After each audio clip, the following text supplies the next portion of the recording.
Hello and welcome back to update video number 3 of my Supermarine Spitfire Mk.Vb build. In the last episode we finished the fuselage and now we're gonna move on to the wings.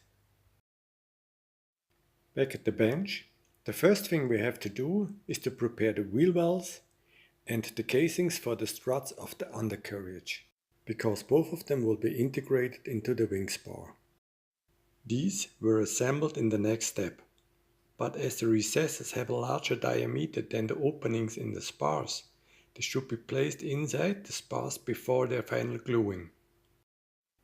A lot of framework has to be done, stiffenings have to be added, and strips have to be wrapped around them.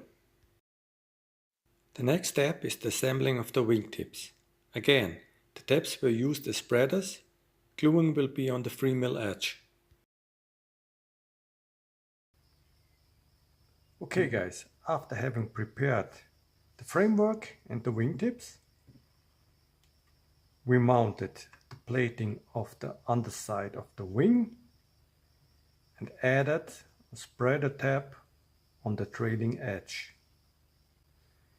After having formed the upper part of the plating and used some strips to close the edge of a deck, we now can assemble the wing and glue the plating in several steps to the frame.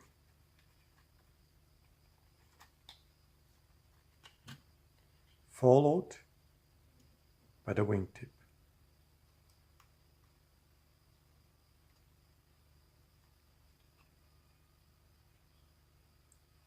And the wing will be finished.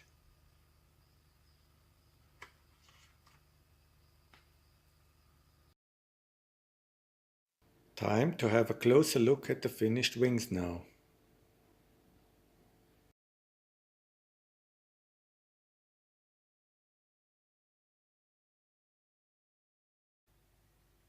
We glued the ready wings to the center section, initially only on the bottom side. Then we pressed down the protruding spars of the wings and wrapped them with two stiffenings to get the V shape of the wings. Finally, we glued the upper parts of the center section. Now we're gonna cut out the marked space in the plating and we glue the center section to the fuselage. We conclude the wing section with the mounting of the fairings between the wings and the fuselage. Here you can see the finished wings. Okay guys, I hope you enjoyed the video. Stay tuned for update video number 4. Happy modeling. Bye bye.